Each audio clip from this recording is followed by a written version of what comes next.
La gente nacida entre 1965 y 1979 son la llamada Generación X. Yo soy del 79, estoy a uno de ser un millennial, también llamada Generación Y, pero me identifico más con la X y no la millennial, pero esto da para otro monólogo. Sobre todo por lo que os voy a contar ahora, sobre ver películas, series, ver la tele en definitiva, que es uno de mis grandes hobbies. Y es que, dando vueltas a diferentes momentos de mi corta vida, me he dado cuenta que ha habido etapas diferentes de cómo he ido viendo la tele. Y las quería comentar, ya que creo que estaréis de acuerdo conmigo. Vamos a ver, seguramente la mayoría de nosotros crecimos de peques ya con una tele en casa. Y en ese momento, al ser joven, el mozo, la moza, el jovenzuelo, la chispa, la alegría de la casa, nos tocó el papel de ser un esclavo, por lo que la primera etapa la he denominado la etapa del esclavo. Pensadlo un momento, ¿sí o no? ¿Quién se levantaba a recolocar las antenas? ¿Quién se levantaba a afinar la imagen con los botones giratorios? ¿Quién se levantaba a subir o bajar el volumen? ¿Quién se levantaba a cambiar el canal? Exacto. Hemos sido inicialmente explotados sin poder decidir qué ver en la tele. Pero lo que no sabían era que íbamos adquiriendo conocimiento, íbamos aprendiendo, como la inteligencia artificial de los robots en Terminator. Nos subestimaron, y ese fue su error. Y de ahí el nombre de la segunda etapa, la del profesor. Porque entonces todas las dudas y consultas iban para nosotros y debíamos explicar cómo iban las cosas. A medida, sobre todo, que salían modelos algo más modernos. Nos necesitaban y no les importaba mostrar sus debilidades. Aquí ya empezábamos a elegir algunos programas puntuales y, con la excusa de explicar algo, ya dejábamos un canal que quisiéramos ver. Es más, después de esto, y nosotros de crecer un poco más, pasamos a la etapa de ser gurús. Sí, gurús. Nosotros éramos la referencia para no solo sus dudas y consultas tecnológicas, sino para familiares o amigos que venían a casa. Hacían como los jefes de las empresas de hoy en día, que pasan el marrón a otro. En ese momento, además, teníamos ya un sitio propio en el sofá. Al poco tiempo llegó el mando a distancia y aquí las etapas pegaron un acelerón y se solaparon incluso. Pero el orden más o menos es el que os seguiré explicando ahora. La etapa que vino entonces fue la del especialista, sin duda. El mando a distancia hizo que el cerebro parental se quebrara de un día para otro, mientras que para nosotros era una puerta de entrada a Matrix por todo lo grande. La familia se quedaría estancada no más allá del teletexto y sus infinitas posibilidades de información. Era el momento de ir a por el cao. Solo teníamos que bombardearlos con todo lo que daba de sí el teletexto para que acabasen hartos de leer y pasar las páginas. El poder del mando quedaba afianzado y cada vez veíamos más lo que nosotros queríamos. Dominábamos ya los tiempos frente a la pantalla. Fue una etapa dorada. Y de manera natural pasamos a la etapa pingüino, es decir, un solitario. La tele era todo nuestra a la hora que quisiéramos. Nadie nos ponía ni un pero, ni los abuelos ni abuelas.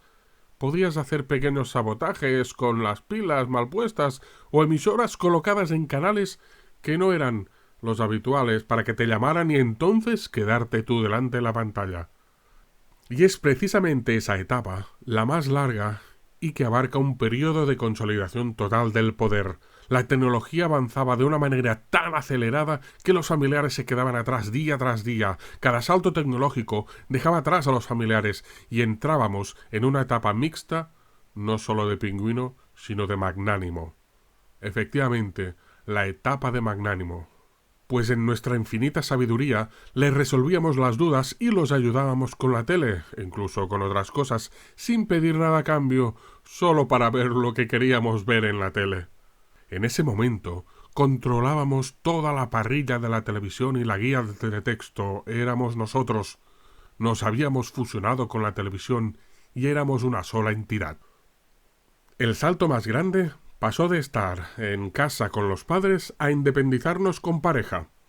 Este es justo el momento del inicio del declive de nuestro poder. Ahí Empezamos a perderlo todo y no nos dábamos cuenta. No solo compartíamos vivienda con un ser con igual o más conocimiento al respecto, sino que además querías estar bien con él o ella y ganar puntos. Empezaba entonces la etapa del entrevistador.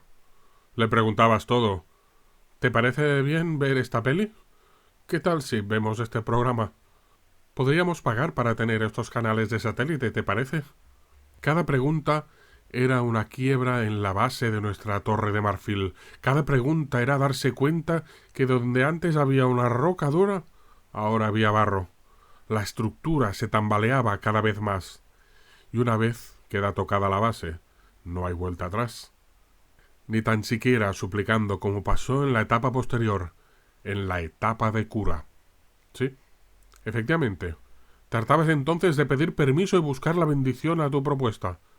Esta etapa es una de las más duras, y los especialistas aconsejan que si uno se ve en ella, trate por todos los medios de salir de ella lo antes posible, si no para atrás, para adelante.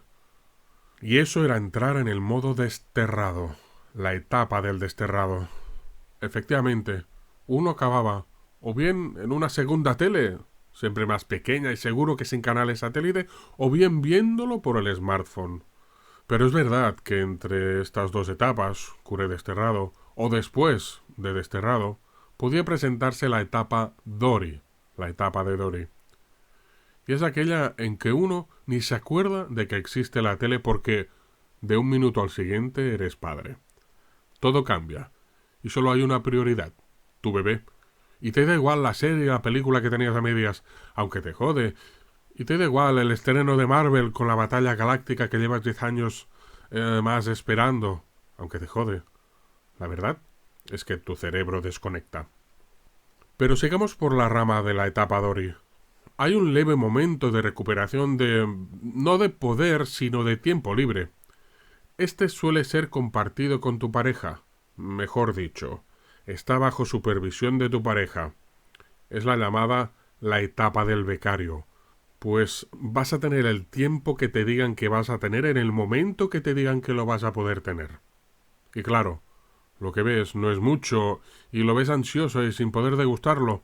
Normalmente serán capítulos de series que no duren más de 10 minutos para que no parezca que no estás haciendo otras cosas más provechosas, tareas del hogar o dar de comer al peque, ¿sabéis?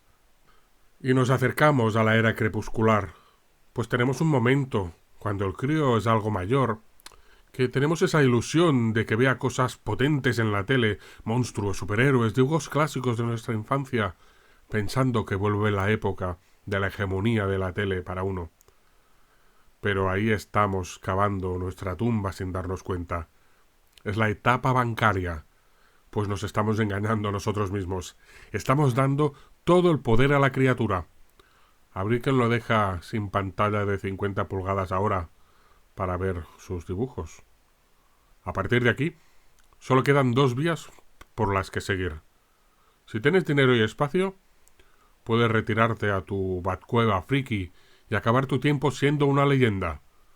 La etapa de la leyenda. Si no tienes ni dinero ni espacio, la etapa es la mencionada anteriormente, el desterrado, y solo puedes hacer una cosa: exiliarte a un lado del sofá con tu móvil de pantalla grande para ver las pelis. Pero si acababas soltero, existen casos documentados de gente que acaba viviendo sola y convirtiéndose en críticos de cine. Sí, puede ser una salida honrada. Es por ello que os recomiendo que analicéis en qué momento de vuestra vida estáis, que habléis con vuestra familia, que adecuéis vuestro entorno a una convivencia más sana para que todos tengáis las mismas oportunidades de expresaros, hablar y crecer como personas. Y sobre todo, os recomiendo compraros el móvil con la pantalla más grande que hay actualmente en el mercado.